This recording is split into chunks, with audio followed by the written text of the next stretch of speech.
आदाब नाज़रीन, बहुत इस्तकबाल है। आप देख रहे हैं प्राइम डिबेट। मैं हूं आपके साथ अबू हुरैरा।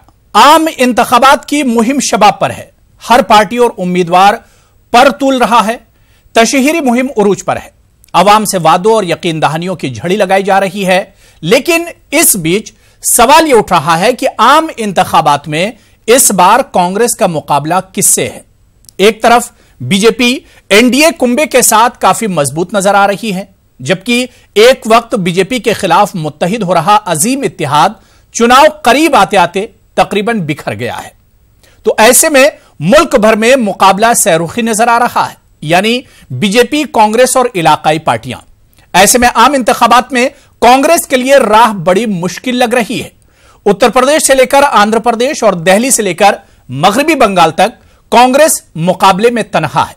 यानी 2019 के लिए 2009 और 2014 से ज्यादा कांटों भरा नजर आ रहा है कांग्रेस के लिए। यही वजह है कि वजीर-ए-आजम मोदी और अमित शाह लगातार कांग्रेस पर हमलावर हैं।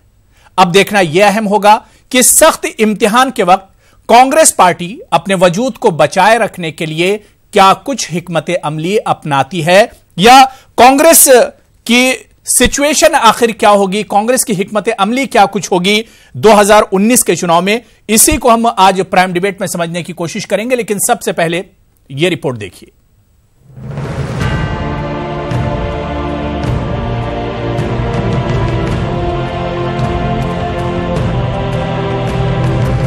आम इंतखाबात की गहमा गहमी के बीच अब जोड़ तोड़ की तस्वीर बहुत हद तक साफ हो गई है। एक तरफ बीजेपी एनडीए कुंबे के साथ काफी मजबूत नजर आ रही है। बीजेपी अपने पुराने इत्तेहादियों के साथ इस बार भी मैदान में है। 2014 के एनडीए और 2019 के एनडीए कुंबे में बहुत ज्यादा तब्दीलियां नहीं आई हैं। यही वजह है कि 2014 की तरह 2019 में भी एनडीए कुंबा मजबूती के साथ मैदान में है। जबकि दूसरी तरफ बीजेपी को रोकने के लिए बहुत पहले से जद्दोजहद कर रही कांग्रेस और इलाकाई पार्टियों की राहें अब अलग अलग हैं। यानी बीजेपी के खिलाफ मुत्तहिद हो रहा अजीम इत्तेहाद चुनाव करीब आते आते तकरीबन बिखर गया है। उत्तर प्रदेश से लेकर आंध्र प्रदेश और दिल्ली से लेकर मगरबी बंगाल तक कांग्रेस मुकाबले में तनहा है। यूपी में जहां एसपी बीएसपी इत्तेहाद मुकाबले को सहरुखी बना रहा है, वहीं कांग्रेस अब यूपी में अपने दम पर ही मुकाबले में है। हालांकि जानकार मानते हैं कि प्रियंका गांधी के सियासत में कदम रखने से यूपी कांग्रेस कुछ हद तक मजबूत होगी, लेकिन नताइज में बहुत बड़ा उलटफेर नहीं होगा। ऐसे ही दिल्ली में जहां आम आदमी पार्टी और कांग्रेस के दरमियान इत्तेहाद की बहुत कोशिशें हुई, लेकिन ये इत्तेहाद नहीं हो पाया। ऐसे में अब दिल्ली में भी मुकाबला सहरुखी हो गया है। ऐसे ही मगरबी बंगाल में भी टीएमसी और बीजेपी के दरमियान कांग्रेस तनहा मैदान में है। बंगाल में कांग्रेस की लिफ्ट से बात नहीं बनी। इसी तरह की तस्वीर तेलंगाना और आंध्र प्रदेश की भी है, जहां मजबूत इलाकाई पार्टियों और बीजेपी के दरमियान कांग्रेस तनहा इंतखाब लड़ रही है। यानी 2019 कांग्रेस के लिए 2009 और 2014 से ज्यादा कांटों भरा नजर आ रहा है। यही वजह कि पीएम मोदी और अमित शाह लगातार कांग्रेस पर हमलावर है। अब देखना ये अहम होगा कि सख्त इम्तिहान के वक्त कांग्रेस पार्टी अपने वजूद को बचाए रखने के लिए क्या कुछ हिकमत अमली अपनाती है, क्योंकि 2019 कांग्रेस के लिए सिर्फ चुनाव नहीं बल्कि अपने वजूद को बचाने का आखिरी मौका भी है। यहाँ राहुल गांधी का सियासी सफर दांव पर लगा हुआ है। राहुल गांधी के कांधों पर कांग्रेस की डूबती नैया पार लगाने की बड़ी जिम्मेदारी है। Bureau report, news 18 Urdu.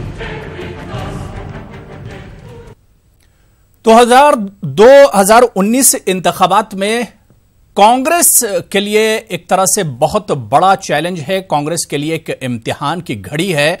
और ऐसे में कांग्रेस पार्टी जो सियासत की एक बहुत पुरानी खिलाड़ी मानी जाती है, आखिर कांग्रेस के पास क्या कुछ ट्रम्प कार्ड होंगे, क्या कुछ हिकमत अमली होगी जिसके सहारे वो 2019 की नैया पार लगाएगी। आज इसी को हम समझने की कोशिश करेंगे, क्योंकि सबसे बड़ा सवाल यही उठ रहा है कि आखिर 2019 आम इंतखाबात में कांग्रेस का मुकाबला आखिर किससे होगा, असल मुकाबला। इसी को हम समझेंगे। मेरे साथ कुछ खास मेहमान जुड़ गए। बहुत जल्दी अपने मेहमानों का आपसे तारुफ करा देता हूं। मेरे साथ doctor Amit Singh ji, political analyst हैं, सियासी तज्जिया निगार हैं, मेरे साथ जुड़े हुए हैं। यशवीर रागा जी लीडर हैं बीजेपी के, वो भी मेरे साथ जुड़े हुए हैं। अभिषेक भट्ट जी ज्वाइंट सेक्रेटरी हैं आम आदमी पार्टी महाराष्ट्र के, वो भी मेरे साथ जुड़े हुए हैं। कुछ देर में कांग्रेस, बीएसपी और टीएमसी के लीडरान भी हमारे साथ इस इश्यू पर बातचीत करने के लिए जुड़ जाएंगे। जो मेहमान मेरे साथ जुड़े हुए हैं, पैनलिस्ट सभी का बहुत इस्तकबाल, वेलकम करते हैं प्राइम डिबेट में। सबसे पहले डॉक्टर अमित, मैं आपसे ही शुरुआत करना चाहूंगा, क्योंकि 2019 की इस जंग को आप देखिए तो तस्वीर तो बहुत हद तक साफ नजर नहीं आ रही, लेकिन इस जंग में डॉक्टर अमित, कांग्रेस का मुकाबला अब आखिर किससे होगा? दिल्ली से लेकर वेस्ट बंगाल तक या यूपी से लेकर तेलंगाना तक आप देख लीजिए तो कांग्रेस बहुत हद तक तनहा नजर आ रही है। अब सवाल यह उठता है कि कांग्रेस का मुकाबला किससे? मैं बात करूं तो मैं थोड़ा कुछ चीज़ों पे ध्यान आकर्षित करना चाहूँगा, क्योंकि कुछ समय पहले तक कांग्रेस एक राजनीतिक पार्टी, राष्ट्रीय राजनीतिक पार्टी थी, लेकिन वर्तमान समय में अगर हम उनके मुकाबले की बात करें तो मुझे ऐसा लगता है कि कांग्रेस का मुकाबला खुद कांग्रेस से ही है। क्योंकि एक राष्ट्रीय पार्टी की अगर हम हैसियत की बात करें तो उन्होंने इस बार चुनाव में एलाइज ढूंढने के लिए उनको मेहनत करनी पड़ रही है। यूपी में मुलायम सिंह यादव की पार्टी, अखिलेश की पार्टी और मायावती जी ने उनको सिर्फ 2 सीट के लायक रखा और उसके बाद उन्होंने बोला कि हम पूरी सीटों पर चुनाव लड़ेंगे। दिल्ली में भी आम आदमी पार्टी जैसी नई नवेली पार्टी भी कांग्रेस को सिर्फ 2 सीटें ऑफर कर रही हैं, जहां शीला दीक्षित जी ने 15 साल रूल किया। कम्युनिस्टों के साथ भी इनका तालमेल नहीं बैठ रहा, इसलिए वो वायनाड भाग रहे हैं। वेस्ट बंगाल में भी ममता बनर्जी के साथ भी इनकी दाल नहीं गली। तो आज हालत ये आ गई है कि एक राष्ट्रीय राजनीतिक पार्टी अपने आप में ही सिमट कर रह गई है। उनके साथ लोग एलआई नहीं बनना चाह रहे हैं और कांग्रेस को दर बदर घूमना पड़ रहा है। बिहार में भी जो पहले महागठबंधन हुआ था तो नीतीश जी वहां से बाहर आ गए।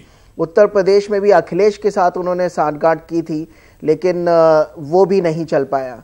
तो परेशानी यह है कि कांग्रेस, मुझे लगता है कि वो अपने आप से ही लड़ रही है और इसी वजह से उसको एलआई भी नहीं मिल रहे हैं। क्योंकि राष्ट्रीय राजनीतिक पार्टी होने के बाद अगर आप हिंदी हार्टलैंड में भी आपको एलआई ढूंढने पड़े तो मुझे लगता है कांग्रेस के लिए शर्म की बात है। उनको आत्म मंथन करना चाहिए कि वो कहां से निकले थे और कहां पहुंच गए हैं। और उनको 2019 की नहीं सोचनी चाहिए, उनको 2024 या 40 या 50 की, यानी अगर वो लंबी आगे की सोचेंगे तभी दोबारा से उनको अपनी वो हैसियत हासिल हो पाएगी।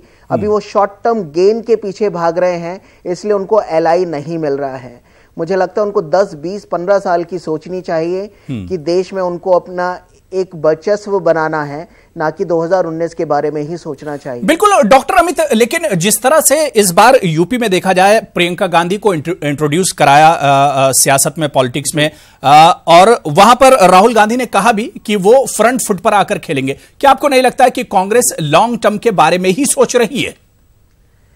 देखिए, कांग्रेस का जो ये स्ट्रैटेजी भी है मुझे शॉर्ट टर्म ही लगता है कि ठीक चुनावों से पहले प्रियंका गांधी को इंट्रोड्यूस किया जाता है। और ये यानी कई लोग ये बोल रहे हैं कि उनका पॉलिटिकल डेब्यू हुआ, लेकिन मुझे उस पर डाउट है, क्योंकि प्रियंका गांधी जी पिछले 3-4 लोकसभा चुनावों से, पिछले 2014 में भी उन्होंने राहुल गांधी जी और रायबरेली में सोनिया जी के लिए कैंपेन किया था। तो क्या उसके बावजूद भी प्रियंका का कोई इम्पैक्ट पड़ा था? मुझे लगता है नहीं, क्योंकि सिर्फ कांग्रेस 2 ही सीट जीत पाई थी जो उनकी ट्रेडिशनल सीटें हैं। तो इसलिए प्रियंका गांधी को कोई नए तौर पे लॉन्च नहीं किया जा रहा है। वो पिछले 2-3 चुनावों से लगातार कांग्रेस के लिए या अपने परिवार के लिए कैंपेन कर रही थी। तो मुझे लगता है कांग्रेस बिल्कुल, यानी कांग्रेस को असर नो अब एक तरह से सोचना पड़ेगा, अब बैठना पड़ेगा और सोचना पड़ेगा। और 2019 कहीं ना कहीं कांग्रेस का वजूद भी एक तरह से दांव पर लगा हुआ है। इस वक्त मेरे साथ 2 और खास मेहमान, संजय छोकर जी जो कि स्पोक्सपर्सन है, तर्जुमान है कांग्रेस के, वो भी मेरे साथ जुड़ गए हैं, और एमएच खान साहब लीडर हैं बीएसपी के, वो भी मेरे साथ जुड़ गए हैं। अपने दोनों मेहमानों का भी बहुत इस्तकबाल करते हैं प्राइम डिबेट न्यूज़ 18 उर्दू में। संजय छोकर जी, आपसे ही शुरुआत मैं करना चाहूंगा। जिस तरह से हमारे साथ political analyst doctor Amit Singh, उन्होंने कहा कि मेरा सवाल यह था कि कांग्रेस को 2019 में किस तरह से देख रहे हैं? कांग्रेस का मुकाबला आखिर किस तरह से देख रहे हैं, जिस पर डॉक्टर अमित सिंह ने यही कहा कि 2019 में ऐसा ही लग रहा है कि कांग्रेस का मुकाबला खुद कांग्रेस से है।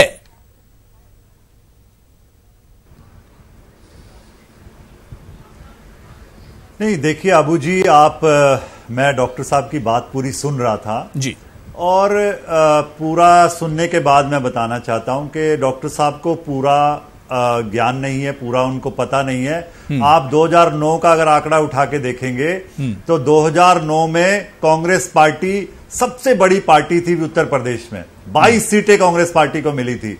और प्रियंका जी ने तब संजय शोकर जी 2009 की बात क्यों कर रहे हैं? 2014 को आप भूल जा रहे हैं। 22 सीट 2014 को भूल जा रहे हैं आप। 14, अरे डॉक्टर साहब 14 के, मैं 9 के बाद ही 14 पे आते हैं डॉक्टर साहब, थोड़ा सुन लीजिए। आप नहीं, 2000 पूरे देश में नुकसान हुआ ये मान रहे हैं हम, आप उत्तर प्रदेश में अकेले नुकसान नहीं हो।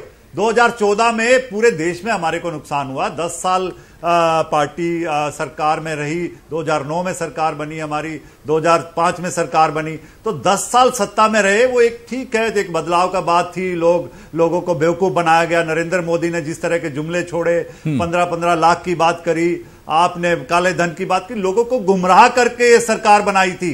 आप ये पूरा देश जानता है, इसमें कोई डॉक्टर साहब समझने की जरूरत नहीं है बड़ी। मैं आपको सीधा सीधा बताना चाह रहा हूं कि जिस तरीके से उत्तर प्रदेश में प्रियंका गांधी जी को पार्टी ने उतारा है, जिस तरीके से ज्योतिरादित्य सिंधिया को उत्तर प्रदेश में पार्टी ने उतारा है, आपको देखना ही, ये जो रिजल्ट आएंगे ये ठीक है। कई बार अभी टीवी डिबेट पे या मीडिया के सामने, नहीं तो 2009 का आप तस्करा कर रहे हैं, 2014 को भूल जा रहे हैं संजय जी।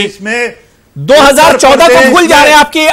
आपकी हालत क्या थी 2014 में? मैं अभी आप 19 यूपी में आप पूरे देश को छोड़ दीजिए, सिर्फ यूपी की बात कर लीजिए। 14 में हारे, मैं आपको 2019 की, अब 2000, अरे डॉक्टर साहब आप बात तो सुन लीजिए, आपको जब नंबर आएगा तब बोलिए। संजय जी, मैं 2019 में देखना हैरान। संजय जी, मैं अबू हुरैरा बोल रहा हूं। उत्तर प्रदेश, संजय शोकर जी, यार आपसे संजय शोकर जी पहले सुन लीजिए। मैं आबू जी 2019 में चौंकाने वाले रिजल्ट आएंगे। उत्तर प्रदेश में सबसे बड़ी पार्टी बनके उभरेगी कांग्रेस पार्टी।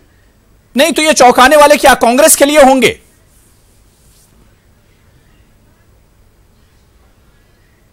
नहीं, ये आप लोगों के लिए होंगे, डॉक्टर साहब जैसे लोगों के लिए होंगे जो बात कर रहे थे कि कांग्रेस पार्टी की लड़ाई कांग्रेस पार्टी से ही है। मैं ये बताना चाहता हूं, इस देश में अगर आज देश में सरकार बीजेपी की है, नरेंद्र मोदी जी की सरकार है। ठीक है, अगर एमएच खान साहब पिछले 5 साल में, वो ठीक है, रीजनल मुकाबला यूपी में अगर हम देखते हैं तो अब ट्रायंगुलर मुकाबला एक तरह से नजर आ रहा है। और जिस तरह से संजय जी कह रहे हैं कि 2019 में यूपी में जो नतीजे आएंगे वो चौंकाने वाले होंगे। नहीं, ये तो उनके अपने ख्यालात हो सकते हैं। अब देखिए, इस चीज को लेकर कि हम लोगों ने सपा, बसपा और एलडी ने गठबंधन क्यों किया, इसको आपको मद्देनजर रखना चाहिए कि ऐसा क्यों हुआ। 2014 में आप देखिए, हमको 20-21% वोट परसेंटेज मिला था, लेकिन हमारी सीटें नहीं आ पाई थी। वहीं सपा को जो है 22% करीब वोट मिले थे, उनको 5 सीटें आई थी। आरएलडी को कोई सीट 3% मिला था, नहीं आ पाई थी। अपना दल को 1% मिला था वोट और 2 सीटें आ गई थी। तो ये सोच के हम लोगों ने सारी चीजों को सोच करके कि भारतीय जनता पार्टी जो जुमलेबाज पार्टी है, जिसने वादा किया था कि काला धन लेके आएंगे, जिसने वादा किया था कि 15-15 लाख रुपया डालेंगे खाते में, जिसने वादा किया था कि 2 करोड़ नौकरियां हम देंगे, जिसने वादा किया था किसानों को आय दोगुनी कर देंगे, इस सब चीजों को सोच के हमने गठबंधन किया है। अब हमारा परसेंटेज 45 से 46-47 तक पहुंच रहा है। हम भारतीय जनता पार्टी को उत्तर प्रदेश में बुरी तरह से हरा देंगे और इसमें कहीं दो राय नहीं है। हमारे गठबंधन खान साहब में क्योंकि मुकाबला ट्रम्पलर है। देखिए, अभी कांग्रेस भी मुकाबले में है, कांग्रेस भी मुकाबले में है। असल मुकाबला किससे है आप लोगों का? बीजेपी से है या कांग्रेस से? तो भ्रम फैला रही है, मुकाबले में नहीं है कांग्रेस। देखिए हुरैरा साहब, कांग्रेस भ्रम फैला रही है। इनको देखिए कितने परसेंट वोट मिले थे? 5 से 6% वोट मिले थे। 5 से 6 से कहां पहुंच जाएंगे ये तो भ्रम फैला रहे हैं। ये भ्रम नहीं जनता देखने वाली है। जनता ये देख रही है कि ये गठबंधन ही हरा सकती है भारतीय जनता पार्टी को। हमको भारतीय जनता पार्टी को हराना है और कांग्रेस भ्रम फैला रही है, तो भ्रम में जनता नहीं आएगी। ये पक्का जान लीजिए अबू हुरैरा साहब, ये पक्का दिमाग में लोगों को बैठ गया है कि आज से 4 से 6 महीना पहले हमने गठबंधन बनाया है और गठबंधन बना के दिखा दिया है। नहीं, लेकिन खान साहब करारा को दिखा दिया है। ठीक है, आपके मुताबिक कांग्रेस नहीं जीतेगी, आपके मुताबिक कांग्रेस को आप हल्के में ले रहे हैं, लेकिन जो नुकसान होगा इस चुनाव में यूपी में, अगर कांग्रेस बहुत अच्छा भी अगर लड़ती है और अगर नुकसान करती है तो नुकसान किसका होगा? भारतीय जनता पार्टी का होगा। हमारा कहां से नुकसान हो रहा है? हमारे वोट बिल्कुल चिपके हुए हैं, हमारे वोट नहीं कहीं जा रहे हैं। होगा नुकसान तो भारतीय जनता पार्टी का होगा। यानी कांग्रेस एसपी बीएसपी के वोट नहीं काटेगी। यशवीर रागा जी होने जाएगा। यशवीर रागा जी, मैं आपके पास आना चाहूंगा कि चुनाव इस बार बहुत दिलचस्प होते चले जा रहे हैं, और खासतौर से यूपी की अगर हम बात कर लें तो कांग्रेस जिस तरह से संजय छोकर जी बड़े बड़े दावे कर रहे हैं, उन्होंने कहा कि इस बार यूपी में चौंकाने वाले नतीजे आएंगे, और खान साहब कह रहे हैं कि कांग्रेस जो नुकसान करेगी वो सीधा सीधा बीजेपी को चोट करेगी।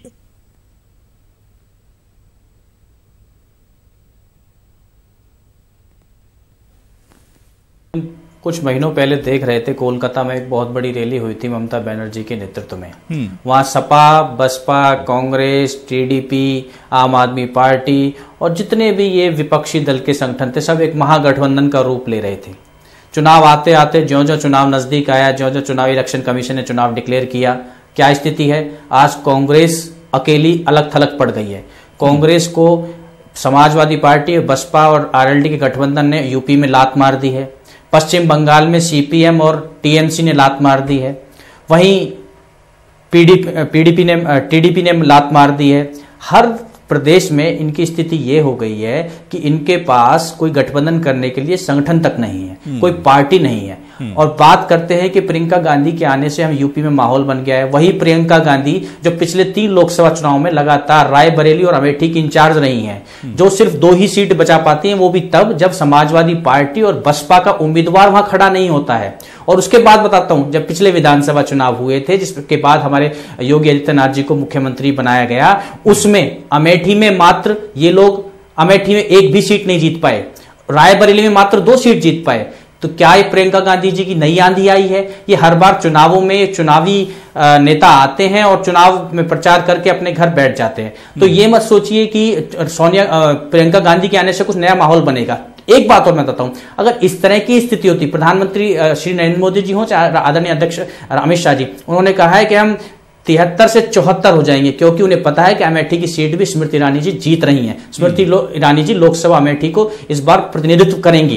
अगर इनको राहुल गांधी को या कांग्रेस को इतना ही अच्छा लग रहा होता, कितना अच्छा माहौल है, जिस प्रकार से आदरणीय संजय छोकर जी कह रहे थे, तो ये केरल ना भागते।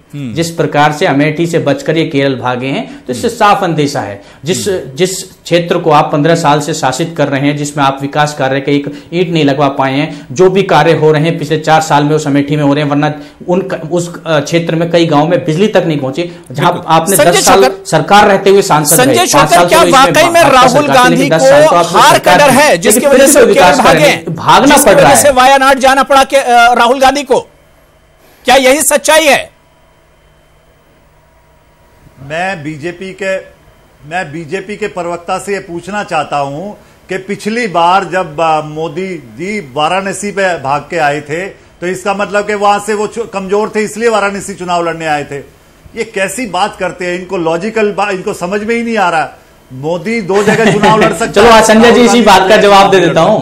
संजय जी इस बात का जवाब दे देता हूं। राहुल जी का आपसे जनता जवाब मांग रही है, मेरी बात का जवाब मत दीजिए। आप ये बताइए कि 5 साल में किया क्या है? अरे देखिए संजय छोकर जी, आप बहुत वरिष्ठ हैं, इतना तो अनुभव रखिए। गुजरात में आदरणीय नरेंद्र मोदी जी तत्कालीन मुख्यमंत्री थे, कैसी बात आप करते हैं? क्या राहुल गांधी यूपी के मुख्यमंत्री हैं? कैसी बात कर रहे हैं? तत्कालीन मुख्यमंत्री थे, उनके वहां के रहने वाले थे, उन्होंने लगातार कई वर्षों तक वहां शासन किया, वो मुख्यमंत्री रहे। और उत्तर प्रदेश में माहौल बनाने के लिए उन्होंने चुनाव लड़ा, 80 सीटों पे मैसेज देने के लिए चुनाव लड़ा। आप ये बताइए किस सीट पे चुनाव देने के लिए आप मैसेज देने के लिए आप चुनाव लड़ रहे हैं? केरल में क्या मैसेज देना चाहते हैं, जहां आप 0 हो चुके हैं? कर्नाटक में जहां आप कुमार स्वामी के दम पर वहां पे सरकार चला रहे हैं, वहां मैसेज देना चाहते हैं? कैसी बात करती हैं? आपको यही नहीं पता। अभी अभी मेरा पूरा होमवर्क है संजय जी, हरियाणा से बाहर का भी होमवर्क है मेरे पास। सीट हार गए, आपके प्रधानमंत्री का तय हो रहा था क्या वहां पे प्रधानमंत्री तय हो रहे थे क्या? अरे आप अपनी 2 सीटों में से 1 सीट बचा पाएंगे ज्यादा से ज्यादा। अरे जिस सीट से खुद बचा नहीं पाएंगे, आपका मुख्यमंत्री है वो अपनी सीट हार गए। संजय छोकर जी, दूसरों को क्या सिखाएंगे? संजय छोकर जी,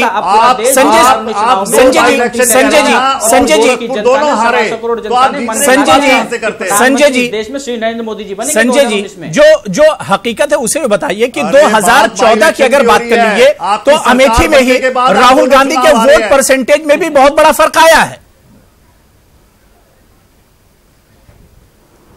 अरे मात्र 1 लाख वोटों से हारी है स्मृति ईरानी जी 2014 के लोकसभा चुनाव में, वो भी मात्र 15 दिन चुनाव प्रचार करके, और अब तो पिछले 5 साल। चलिए ठीक है, मेरे साथ एक और खास मेहमान खालिद इबादुल्ला जो कि सपोर्टर हैं टीएमसी के, वो भी मेरे साथ जुड़े हुए हैं। खालिद इबादुल्ला, आपका भी बहुत इस्तकबाल करते हैं। मैं अभिषेक भट्ट जी आपके पास आना चाहूंगा, क्योंकि दिल्ली में कांग्रेस और आम आदमी पार्टी के बीच में एक लंबी बातचीत चलती रही कि अलायंस हो जाए, इत्तेहाद हो जाए, गठबंधन हो जाए, लेकिन बात आखिर नहीं बन पाई। अब अगर अभिषेक जी देखा जाए तो दिल्ली में ट्रायंगुलर मुकाबला है, कैसे आप लोग शिकस्त देंगे? क्योंकि आप लोगों का भी टारगेट एक ही है, बीजेपी को शिकस्त देना। बराबर, हम दिल्ली में और जहां जहां हम लड़ रहे हैं, हम लोगों के हित के लिए लड़ रहे हैं, लोकतंत्र के लिए लड़ रहे हैं। और कांग्रेस एक घमंडी पार्टी है। हमने कांग्रेस को we try to have a talk, बातचीत करने की कोशिश की, लेकिन जहां पे दिल्ली में अगर देखा जाए तो 67 सीटें हमने जीते हैं, कांग्रेस के पास 1 सीट नहीं है। इसी बेसिस पे हमने कांग्रेस से बातचीत करने की कोशिश की, लेकिन कांग्रेस की तरफ से कोई जवाब नहीं आया। बिल्कुल, तो अब कांग्रेस की तरफ से कोई जवाब नहीं आ रहा है, जबकि हम बार बार कह रहे हैं कि हम बार बार कह रहे हैं कि हुकुमशाही और ये हिटलरशाही राज के खिलाफ है, हम मोदी के हुकुमशाही राज के खिलाफ है। कांग्रेस भी ये कहती है, पर कांग्रेस अमल में नहीं लाती कुछ भी। हमने हमारे कैंडिडेट्स तय कर दिए और हम लड़ने वाले हैं और हम जीतेंगे। हम मोदी जी को वहां पे दिल्ली में हराएंगे, ये हमारा बिल्कुल। लेकिन अब मुकाबले में कांग्रेस भी है। अब मुकाबले में आपके सामने कांग्रेस और बीजेपी एक तरह से 2 पार्टियां हैं। अभी तक अगर साथ में आते तो शायद मुकाबला आसान होता। मैं अभिषेक जी आऊंगा, उससे पहले खालिद इबादुल्ला साहब आपके पास आना चाहूंगा।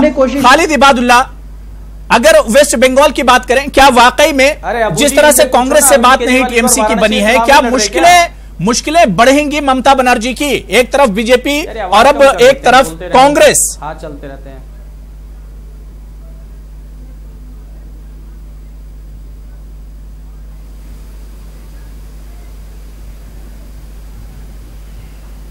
खालिद इबादुल्ला, आप तक मेरी आवाज आ रही है?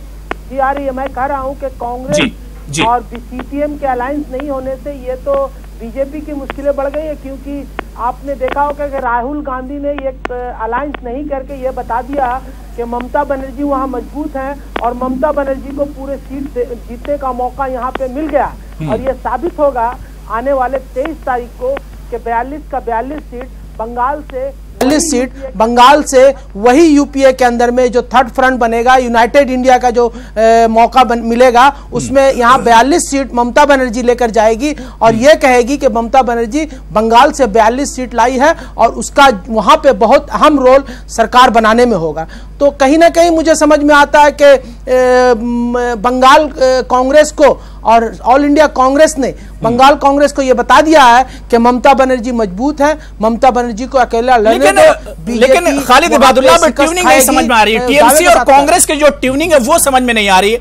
एक तरफ आप लोग एक मंच पर भी नजर आते हैं, ममता बनर्जी रैली करते हैं तो वहां पर कांग्रेस और जितना अपोजिशन होता है सब रहता है, लेकिन अब चुनाव आते हैं तो पूरा अपोजिशन एक तरह से बिखर गया है। सिर्फ अगर मैं कांग्रेस की इबाद साहब बात करूं तो अब राहुल गांधी ममता बनर्जी के गढ़ में जाकर उनके ऊपर तनकीदें करते हैं, उनके ऊपर जुमले कसते हैं। अब ये ट्यूनिंग मुझे समझ में नहीं आ रही है। देखिए, मैं समझता हूं कि ऑल इंडिया कांग्रेस कमेटी का क्या सोच है वो मैं नहीं कह सकता हूं। बंगाल में ये कहना पड़ रहा है कि बंगाल में जो सीटें आ रही है, आपके कुछ मीडिया वालों ने ही बता रहा है कि मैक्सिमम सीट माने पूरी सीट लगभग तृणमूल को मिल रही है। तो ये तो बता ही रहा है, ये सिचुएशन है पूरे बंगाल का, मगरबी बंगाल का।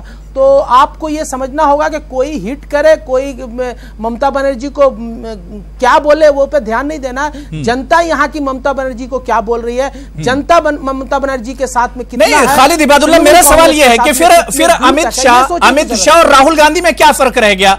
अमित शाह लगातार ममता बनर्जी पर अटैक करते हैं और अगर राहुल गांधी भी जाकर ममता बनर्जी पर अटैक करते हैं तो क्या फर्क रह गया? आपके सामने तो अब दो पार्टियां ना, कांग्रेस भी आपके सामने बराबर खड़ी है और बीजेपी भी आपके सामने है।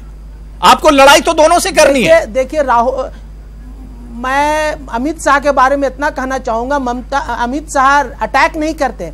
अमित शाह सिर्फ दंगा और भड़काऊ भाषण देकर ये बताना चाहते हैं कि तुम दो भाग में बंट जाओ, एक हिंदू भाग हो जाए, दूसरा मुसलमान भाग हो जाए। तो ये भाग बंटवारा करने वाला भाषण अब बंगाल में नहीं चलेगा। और मैं समझता हूं कि भारत में भी इस बंटवारे वाले भाषण, भाग करने वाले भाषण, आपस में भाग करवाने वाले भाषण को बंगाल कांग्रेस ही नहीं, बंगाल की जनता ही नहीं बल्कि पूरे भारतवर्ष की जनता इसको ठुकरा दी है। और मैं उम्मीद करता हूं कि आने वाले दिनों में ये बीजेपी को ऐसा धक्का लगेगा, जो मंदिर और मस्जिद का मामला लेकर उठे थे वो तख्त ताज खत्म, वो ताक पे रखकर अब ये नए नए भाषण शुरू कर चुके हैं कि हम पुलवामा के मामले के सेना को लेकर राजनीति करें। मुझे बड़े अफसोस से कहना पड़ता है, हम सेना को सर के ऊपर अपना संजय छोकर जी उसको लेकर राजनीति करना चाहते हैं। संजय जी, ये सब बहुत गलत है। मैं समझता हूं दिल्ली में आपके पास एक चांस था, दिल्ली में, यूपी में तो बात आपकी नहीं बनी थी, एसपी बीएसपी आपको अपने साथ लेकर नहीं है, लेकिन दिल्ली में पूरा चांस था क्योंकि अरविंद केजरीवाल चाहते थे कि वहां पर आप लोगों का गठबंधन हो, लेकिन कांग्रेस उस पर तैयार नहीं हुई। अगर यह गठबंधन हो जाता, यह इत्तेहाद हो जाता तो तस्वीर बदल जाती दिल्ली की।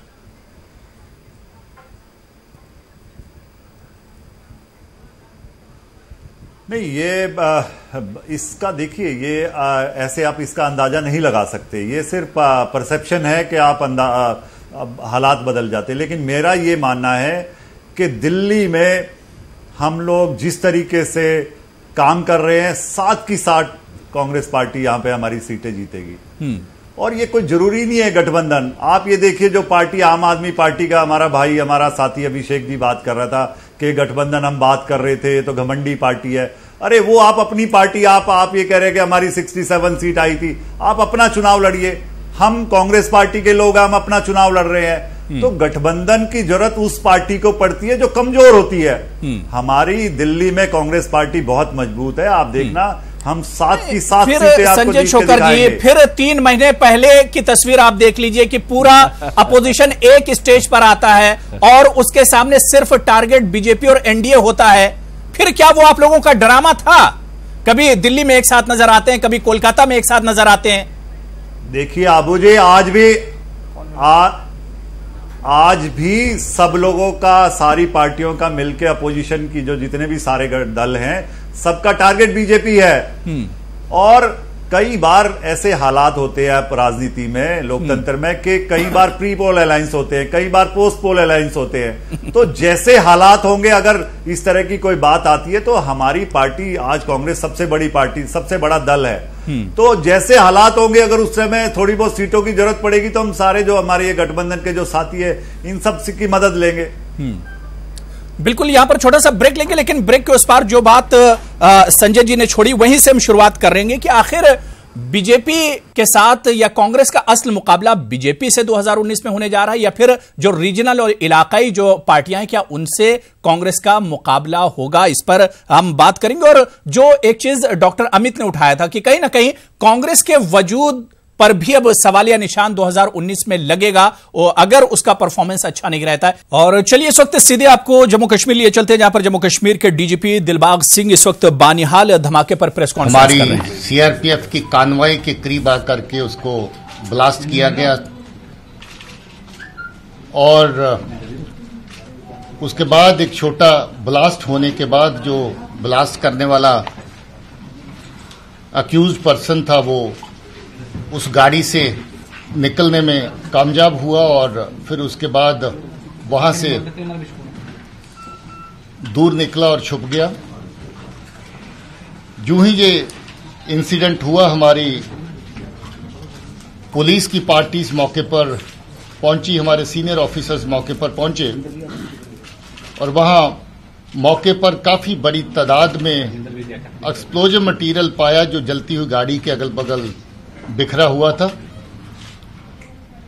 उस मटेरियल के बीच में 50 के करीब जेलाटिन स्टिक्स थी, सुपर पावर 90 ब्रांड की, urea, sulphur, ammonium nitrate, 2 bottles petrol की, 2 एलपीजी के सिलेंडर, एक बड़े साइज का और एक छोटे साइज का वहां से पाए गए।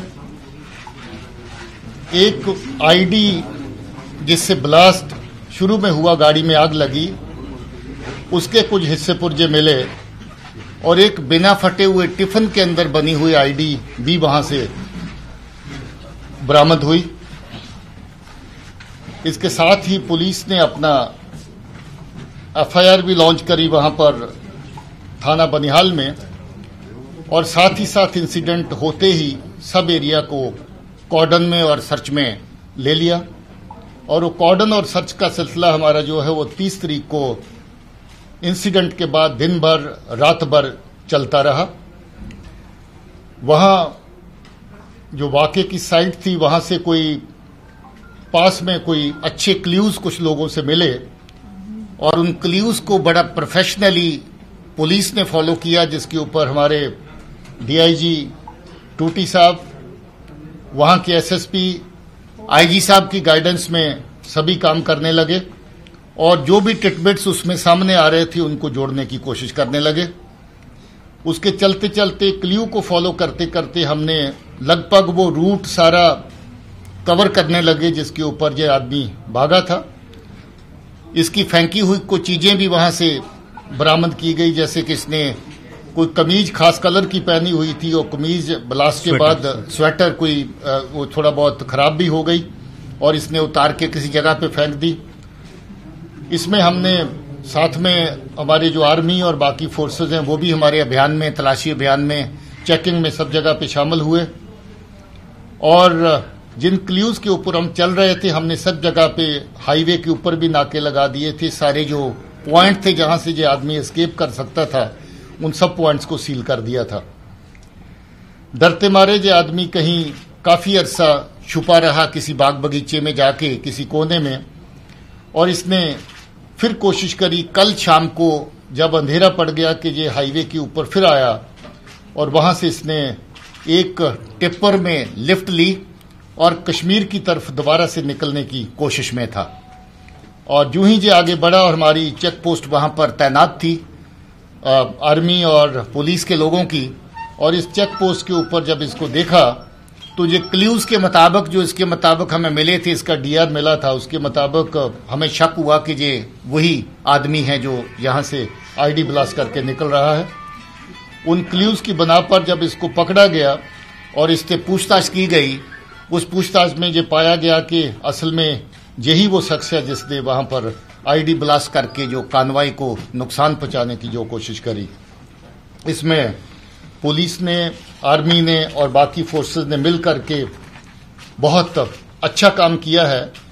36 घंटे होने से पहले पहले इस आदमी को वहां से पकड़ लिया और इसकी पूछताछ में इसने मान लिया कि ये खुद ही उस वाकये में मुलव्वस है। इसका नाम ओवैस अमीन है, ये शोपिया का रहने वाला है और बाकी जो तफ्तीश हमारी है वो इस वक्त चल रही है। इसको जब पकड़ा गया तो इसके कुछ बर्न मार्क, इंजरी मार्क भी ब्लास्ट की वजह से इसकी बॉडी के ऊपर हैं। बाकी की चीजें जो हमारी तफ्तीश के हवाले से करनी बाकी हैं, फोरेंसिक की रिपोर्ट्स, डॉक्टरी मुआयना, वो सारी चीजें अभी पुलिस थोड़ी देर तक करवाने के लिए जा रही है। हमारी एफएसएल की टीम, एक्सपर्ट्स और बाकी लोग, उनकी सर्चेज भी हमने इसमें शामिल करी और उनकी सर्चेज के दौरान किस तरह का एक्सप्लोजिव मटेरियल वहां पर इस्तेमाल हुआ, किस तरह का गाड़ी में ट्रिगर मैकेनिज्म था जिसकी वजह से ब्लास्ट किया गया, और बाकी जो चीजें अभी तफ्तीश के हवाले से करने वाली हैं जिसमें हमने मेडिकल बोर्ड की जरूरत है, बाकी चीजों को सोचने, परखने, देखने की जरूरत है, उसके लिए भी अभी इंतजाम हो गया है।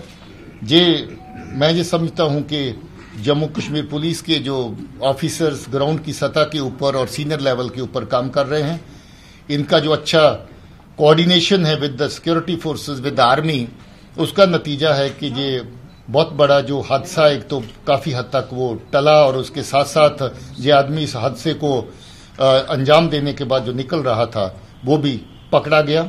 इसके पकड़े जाने के साथ हम समझते हैं कि और भी इसके जो पहलू हैं कि इसके वो सामने आएंगे और उसमें हमें पता चलेगा कि इसके पीछे कौन था, इसको करवाने वाला कौन था, तैयार करने वाला कौन था, गाड़ी की जो फैब्रिकेशन या आईडी जहां पर तैयार हुई वो कौन सी जगह है, उन सब चीज़ों के ऊपर काम जो है वो सब्सिक्वेंटली किया जाएगा।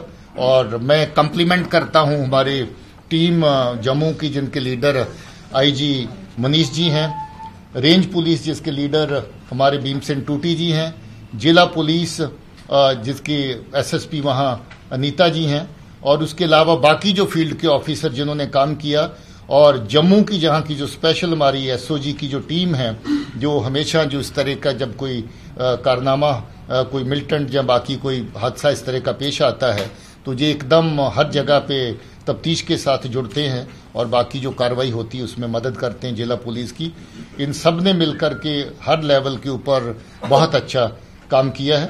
अब आगे हमें उम्मीद है कि इस केस में और अच्छी लीड्स हमें मिलेंगी। सर अभी तक की जो इन्वेस्टिगेशन है सर, अभी तक की इन्वेस्टिगेशन है, क्या पता one at a time please, one at a time. Sir अभी तक की जो इन्वेस्टिगेशन है सर उसमें क्या पता चला है कि किस टेररिस्ट ऑर्गेनाइजेशन के साथ ये एफिलिएटेड था, और सर जब ये ब्लास्ट हुआ ये खुद क्यों नहीं मारा गया उसमें, या गाड़ी को पहले कॉन्वॉय के साथ टकराया गया, ये कैसे वहां से भागने में कामयाब हुआ ब्लास्ट के बावजूद? सर आपके दो सवाल एक साथ है, मैं दोनों का जवाब एक साथ ही दे देता हूं कि आपका ये कहना है कि ये उसमें से कैसे निकल पाया, तो मुझे लगता है कि ये एक हमारे लिए अच्छी बात है कि जो शायद जो ट्रिगर मैकेनिज्म था वो इतना परफेक्ट नहीं था, जिसकी वजह से एक माइनर ब्लास्ट तो गाड़ी के अंदर हुआ जिससे कुछ आग वगैरह गाड़ी में लगी और कुछ इस बच्चे को जिसने किया इसको खुद को भी थोड़ा बहुत इंजरीज आई, मगर जो सेकेंडरी ब्लास्ट जिसका था जिसमें गाड़ी में सिलेंडर 2 रखे हुए थे,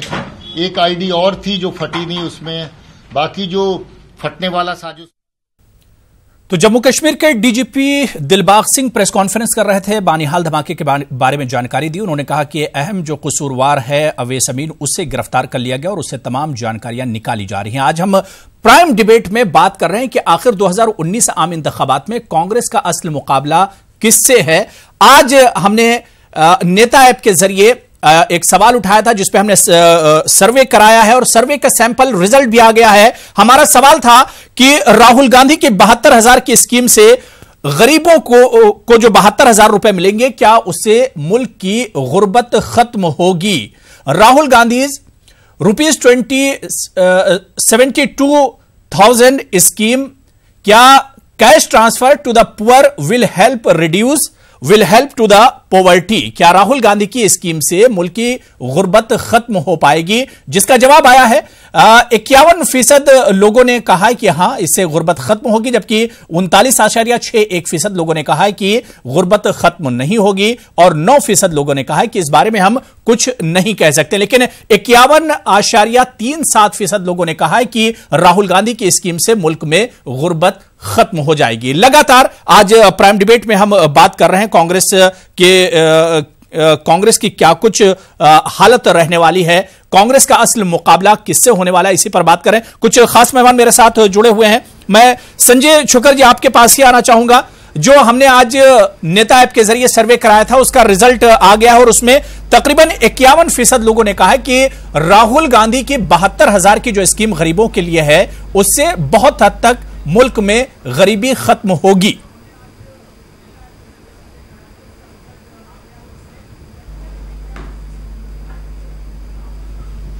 नहीं, बिल्कुल आप देखिए आबू जी, इसमें कोई दो राय नहीं है। जो राहुल गांधी जी की सोच है, जो राहुल गांधी जी की जिस तरीके से वो अगले चुनाव में 2019 में अपनी बात रखी है, उनका सबसे बड़ा कांग्रेस पार्टी का राहुल जी का एक ही मकसद है, जो इस देश का गरीब खान साहब आ रहा हूं जी, उसको कैसे फायदा हो।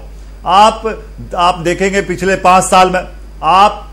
5 साल में जिस तरह नरेंद्र मोदी या बीजेपी की सरकार ने गरीब आदमी पे वार किया, गरीब आदमी को बुरी तरीके से मारा है, महंगाई बढ़ी, भ्रष्टाचार बढ़ा, रोजगार नहीं मिल पाए, उन सारी चीजों को देखते हुए राहुल जी ने बहुत पिछले 6 महीने स्टडी करी और ये देखा कि इस देश का जो गरीब आदमी है उसको गरीबी को कैसे खत्म किया जाए और किस तरीके से एक मिनिमम गारंटी, मिनिमम एक अमाउंट तय किया जाए जिससे कि गरीब आदमी। मैं आ रहा हूं राघव जी आपके पास, डॉक्टर मैं आपके पास भी आ रहा हूं। लोगों ने 51% लोगों ने बोला है, 51% लोगों ने आपके सर्वे में बोला, लेकिन मैं ये कह रहा हूं 51% बहुत कम आया है। बहुत ज्यादा लोग इस देश का हर आदमी चाहता है। ठीक है संजय जी, बात पूरी हो गई। यशवीर रागा पैसे का मिनिमम 10 वर्ष राहुल गांधी कहां से गरीबी हटाएंगे? यशवीर रागा जो हमने नेता ऐप के जरिए सर्वे करा उसमें 51% लोग कह रहे हैं कि बहुत अच्छी है स्कीम है राहुल गांधी की और इससे गरीबी खत्म होगी।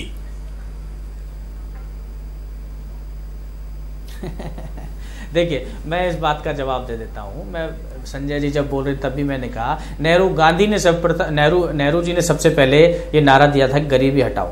उस नारे को आगे बढ़ाया इंदिरा जी ने, उसको आगे बढ़ाया राजीव जी ने, उसके बाद सोनिया गांधी जी ने उस नारे को आगे बढ़ाया। वो नारे आगे बढ़ते रहे लेकिन गरीबी नहीं हटी। मात्र 5 सालों में ब्रुकिंग्स, इतनी बड़ी एजेंसी है, ब्रुकिंग्स ने एक सर्वे किया है कि अगले 2022 तक इसी प्रकार से प्रगति होती रही तो मात्र 4% लोग ही गरीबी रेखा से नीचे रह जाएंगे। आप देखिए 2014 तक 18% थे, वो आज कहां रेशियो आ गया। तो हटाओ यशवीर एक सर्वे और एक रिपोर्ट ये भी आई थी कि 2014 से 2019 के बीच बेरोजगारी सबसे ज्यादा बढ़ी है। यशवीर पूछिए 2 करोड़ का क्या मामला हुआ? खालिद साहब मैं आ रहा हूं आपके पास। खालिद इबादुल्लाह मैं आपके पास आ रहा हूं। खालिद इबादुल्लाह मैं आ रहा हूं। तुष्टीकरण की राजनीति करते हैं, कभी हिंदू मुस्लिम को आपस में बांटते हैं। लेकिन यशवीर सवाल का जवाब दीजिए कि 5 साल में आपकी सरकार रही, आपने गरीबों के लिए परिवारवाद की राजनीति करी। आज देश ने परिवारवाद को भी नकार दिया है यशवीर। लेकिन एक रिपोर्ट ये भी आई थी, तभी तो अमेठी से यशवीर रागा एक रिपोर्ट ये भी आई थी कि पिछले 5 सालों में मुल्क में सबसे ज्यादा बेरोजगारी बढ़ी है। पिछले 5 सालों में सबसे ज्यादा बेरोजगारी मुल्क में बढ़ी है। नहीं, गलत आंकड़े हैं जी। आप ये सरकारी आंकड़ों के आधार पर नहीं कह सकते। कैसे आप कह रहे हैं 15 करोड़ लोगों को मुद्रा योजना दी गई, वो क्या रोजगार नहीं है? सरकारी नौकरी ही का एम्प्लॉयमेंट का सरकार है। 15 करोड़ लोगों ने मुद्रा योजना के माध्यम से जो लोन लिया है वो 15 करोड़ लोगों ने काम शुरू नहीं किया होगा। कैसी बात करते हैं? 2.5 गुना तेजी से सड़कें बन रही है देश में, क्या रोजगार नहीं? ठीक है, मैं अभी इशू के ऊपर आता हूं। ठीक है, की पटरियां बिछ रही है। ठीक है, मेरा देखिए आज का जो इशू है रोजगार नहीं बढ़ा, सवाल पे बात हो गई, सवाल पे बात हो गई। संजय जी, यशवीर जी बात हो गई। नहीं हुआ है। ठीक है संजय जी आपकी बात पूरी हो गई। यशवीर आपकी बात पूरी हो गई। संजय जी बात पूरी हो गई। मैं खान साहब आपके पास आना चाहूंगा। आज के इशू पर लौटना चाहूंगा। टाइम बहुत कम है मेरे पास। वहां भी स्थिति आपकी सबको पता है क्या है। एमएच खान साहब माफ करने यशवीर बात पूरी हो गई आपकी। यशवीर बात पूरी हो गई। मैं खान साहब के पास जा रहा हूं। ऑडियो डाउन कर दीजिए खान साहब। आपके एमएच खान साहब सबका ऑडियो डाउन कर दीजिए, सबका ऑडियो डाउन कर दीजिए। एमएच खान साहब मेरा सवाल यह है कि जिस टॉपिक पे हम आज डिबेट कर रहे हैं कि कहीं ना कहीं कांग्रेस के आप लोगों के एसपी बीएसपी के अलायंस से अलग होने में बीजेपी को फायदा होगा और आप लोगों को नुकसान होगा, क्योंकि इसकी एक मिसाल आप वेस्टर्न यूपी में देख लीजिए या ईस्टर्न यूपी में देख लीजिए, जहां पर कांग्रेस ने बड़े अच्छे अच्छे चेहरे उतारे हैं। ऐसे में नुकसान तो आप लोगों का होगा कहीं ना कहीं। नहीं, ये देखिए मैं फिर वही कह रहा हूं कि एक भारतीय जनता पार्टी और कांग्रेस दोनों एक सिक्के के 2 पहलू हैं। अभी गरीबी की बात आप कह रहे थे जी, 15-15 लाख आ गए होते तो गरीबी खत्म हो गई होती। बिल्कुल। कांग्रेस के जमाने में आप देखिए ना, सच्चर कमेटी आई, सच्चर कमेटी में क्या कहा? सच्चर कमेटी ने कहा कि मुसलमानों की हालत दलितों से बदतर है। सच्चर कमेटी में कांग्रेस ने क्या काम किया? अरे ये वादे करना अलग बात है, जमीनी हकीकत पाना अलग बात है, ये चेहरे ले आना अलग बात है और जमीन पे काम करना अलग बात है। मैं आपके आसपास जिले में बता दे रहा हूं, आप यही पता कर लीजिए, उन्नाव डिस्ट्रिक्ट है और या सीतापुर डिस्ट्रिक्ट है, इसमें कांग्रेस कमेटी है ही नहीं है। लेकिन खान साहब कहीं ना कहीं कांग्रेस से डर तो है। ये जो बात एसपी अलायंस को कांग्रेस से डर तो है। एसपी बीएसपी अलायंस से नहीं, हमें डर नहीं है जी। कांग्रेस की वजह से, क्योंकि अब प्रियंका गांधी भी है। ये 73 कर रहे हैं, 73 कर रहे हैं, इनको तो 70 पर ला दिया हमने। लेकिन खान साहब अब मुकाबले में प्रियंका गांधी भी है। खान साहब मुकाबले में प्रियंका गांधी भी हैं। इसे इस फैक्टर को भी आप देखिए हैं मुकाबले में। प्रियंका गांधी इस फैक्टर को देख लिया तो क्या सच्चर कमेटी लागू कर दिया? क्या कोई बात कही सच्चर कमेटी पर प्रियंका गांधी ने? प्रियंका गांधी ने सच्चर कमेटी पे कोई सवाल उठाया? जवाब दीजिए ना मुझे। आप किसके भरोसे पे लड़ना चाहते हैं? कौन सा वोट आपके पास है? किसके वोट पे आप लड़ाई आप बनना चाहते हैं थर्ड फ्रंट? आपके पास कुछ नहीं है। आपने धोखे के अलावा कुछ नहीं किया है। मुसलमानों की देश की आजादी के बाद 33% नौकरियों में उनका आरक्षण था और नौकरी कर रहे थे। आज 1% से 0 चले गए मुसलमान नौकरियों में। किसके रिजिम में हुआ है? ठीक है, खालिद इबादुल्लाह ने भी काम नहीं किया। खालिद इबादुल्लाह साहब, क्या कांग्रेस और टीएमसी में बात नहीं बनी? क्या असल वजह इसकी यही थी कि ममता बनर्जी भी एक तरह से पीएम उम्मीदवार के तौर पर अपने आप को देख रही थी और शायद इसी वजह से कांग्रेस की बात नहीं बनी टीएमसी से?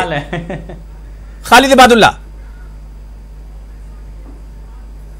आप देखिए ममता बनर्जी की जो शख्सियत है वो पूरे हिंदुस्तान के लोग देख रहे। भारत ऐसा प्राइम मिनिस्टर चाह रहा है जो सेकुलर हो, ऐसा प्राइम मिनिस्टर चाह रहा है जो ईमानदार हो, ऐसा प्राइम मिनिस्टर चाह रहा है जो एक साधारण और सिंपल जिंदगी गुजारती हो।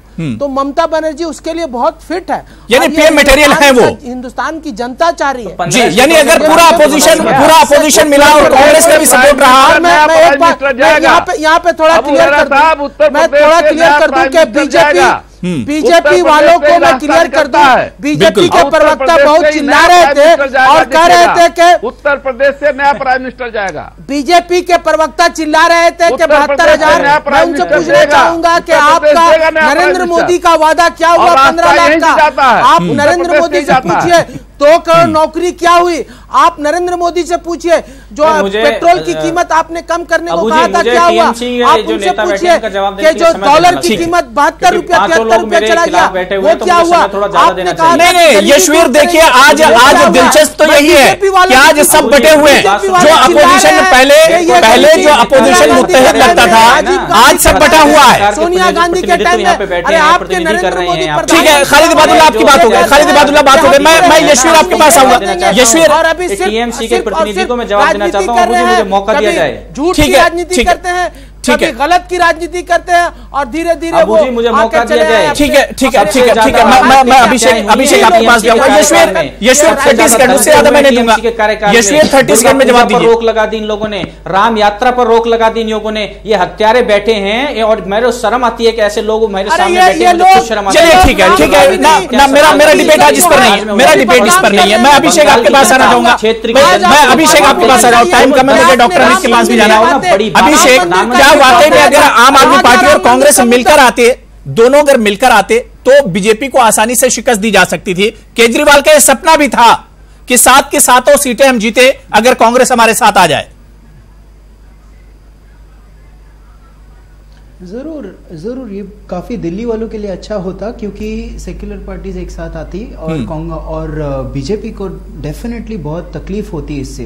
अभी लोग भी जान चुके हैं कि कांग्रेस भी सिर्फ बातचीत कुछ हकीकत में कुछ नहीं कर पा रही है, इसीलिए लोग हमें वोट देंगे, हमें सपोर्ट। ठीक है अभिषेक, लेकिन अब आपका असली मुकाबला किससे होगा? हम जो वायदे अब असली मुकाबला अभिषेक किससे होगा? आप लोगों का वायदे किए उसे हमने पूरे करे।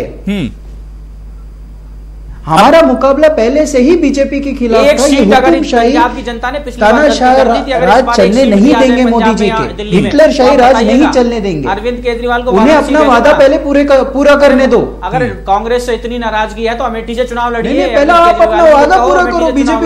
बीजेपी अपना वादा क्यों नहीं पूरा कर पा रही है? पंजाब की जनता ने पिछली बार जो गलती। मैं डॉक्टर अमित आपके पास आना चाहूंगा। अमित सिंह जी, डॉक्टर अमित सिंह का दर्जा दे दीजिए। पहले आप दिल्ली को आपने जो वादा किया था डॉक्टर अमित सिंह जी, अपने घर को देखो, अपने घर को संभालो। ठीक है यशवीर बात हो गई। दिल्ली का वादा क्या पूरा करेंगे? यशवीर बात हो गई। देखिए मुझे वाइंड अप करना है डॉक्टर अमित सिंह जी। अब किस तरह से देखा जाए, देखिए जो कांग्रेस के अपने थे, जो अपोजिशन की जो पार्टियां थी, चाहे उसमें आम आदमी पार्टी हो, चाहे एसपी बीएसपी हो, चाहे टीएमसी हो, तकरीबन कांग्रेस से सब नाराज हैं। जो इस वक्त पॉलिटिकल पिक्चर खासतौर से कांग्रेस के लिए, उसे कैसे हम देखें डॉक्टर साहब? मैं अमित जी, मैं डॉक्टर साहब से एक निवेदन करूंगा। जो हमारे राजनीतिक विश्लेषक बैठे हैं, मैं उनसे विनम्र निवेदन करूंगा कि ये जो टीएमसी की जो वर्तमान स्थिति है ना, उसके ऊपर भी मूल्यांकन करके उस पर भी प्रकाश डालें। ठीक है, मैं सबसे पहले ये बोलना चाहूंगा, जो डिबेट की शुरुआत हुई थी तो मैंने यही बोला था कि कांग्रेस के लिए आत्ममंथन का समय है, क्योंकि कांग्रेस कहीं ना कहीं कंफ्यूज नजर आ रही है और पूरा का पूरा अपोजिशन भी कंफ्यूज नजर आ रहा है। इसलिए वो आपस में एक दूसरे के ऊपर ही आक्षेप कर रहे हैं और सब लोग आपस में लड़ रहे हैं। वो एक कंसोलिडेटेड लड़ाई प्रस्तुत नहीं कर पा रहे हैं बीजेपी के खिलाफ, क्योंकि कांग्रेस में भी दो धड़े हैं। वो कुछ धड़ा दिल्ली में अलायंस चाहता है, कुछ नहीं चाहता है। देन एजेंडा को लेके भी ये लोग लाउड एंड क्लियर नहीं है कि इस चुनावों में क्या एजेंडा लेके जाना है। पहले राफेल का मुद्दा उठाया, फिर अचानक बालाकोट हो गया तो सबूत मांगे तो उसमें भी मुंह की खानी पड़ गई। उसके बाद सैम पित्रोदा बोले तो उन्होंने बोला उनका व्यक्तिगत विचार है, और आखिर में 72,000 रुपए लेकर उनको ऐसा लग रहा है कि ये तुरुप का पत्ता हो सकता है। बिल्कुल। तो कांग्रेस 72,000 का शगुफा अगर मेरा सवाल और है, एक चीज और आपसे समझना चाहूंगा, क्योंकि चुनाव से पहले तो ये अपोजिशन नहीं मिल पाया, लेकिन जिस तरह से खालिद इबादुल्लाह कह रहे थे, टीएमसी के सपोर्टर हैं, उन्होंने कहा कि चुनाव के बाद अब हम लोग आपस में मिलेंगे। क्या ये मुमकिन है जो चुनाव से पहले नहीं मिले, क्या चुनाव के रिजल्ट आने के बाद मिलेंगे? जी टीएमसी वाले बोल रहे हैं कि ममता बनर्जी प्रधानमंत्री होगी, बीएसपी वाले बोल रहे हैं कि यूपी से प्रधानमंत्री निकलेगा। और तो प्रधानमंत्री को लेके ही इनके एकमात्र राय नहीं है, और उधर केजरीवाल जी की भी महत्वाकांक्षा किसी से छुपी नहीं है। इसलिए मेरा यही बोलना है कि जो आपका डिबेट का टॉपिक था कि कांग्रेस अभी कंफ्यूज है, उसका मुकाबला खुद से ही है और ये सारे अपोजिशन सिर्फ आपस में ही लड़ रहे हैं। और राहुल गांधी का अमेठी के साथ साथ वायनाड जाना कहीं ना कहीं मुझे इस बात पे भी अंदेशा आ रहा है, क्योंकि कम्युनिस्टों ने भी उसका विरोध किया है। कहीं राहुल गांधी जी के साथ ये ना हो जाए, ना खुदा मिला ना ही विसाले सनम। बिल्कुल जाहिर सी बात है, ये देखना बड़ा दिलचस्प होगा कि 2019 का ऊंट आखिर किस करवट बैठता है, और कांग्रेस के लिए खासतौर से ये इंतखाबात कैसे रहेंगे, क्योंकि अब कांग्रेस का मुकाबला असल किससे होने जा रहा है। जो नेशनल पार्टी है बीजेपी, उससे तो मुकाबला है ही है, लेकिन आप दिल्ली से लेकर मगरबी बंगाल तक और तेलंगाना से लेकर दूसरी रियासतों तक चले जाइए, रीजनल पार्टियां भी एक तरह से कांग्रेस से खफा हैं। ऐसे में क्या कुछ नतीजे होंगे, ये देखना बहुत दिलचस्प होगा। बहुत बहुत शुक्रिया डॉक्टर अमित सिंह आपका भी, यशवीर रागा आपका भी, संजय छोकर जी, एमएच खान साहब, अभिषेक भट्ट जी और खालिद इबादुल्लाह, सभी का बहुत बहुत शुक्रिया मेरे साथ प्राइम डिबेट में जुड़ने के लिए। आदाब।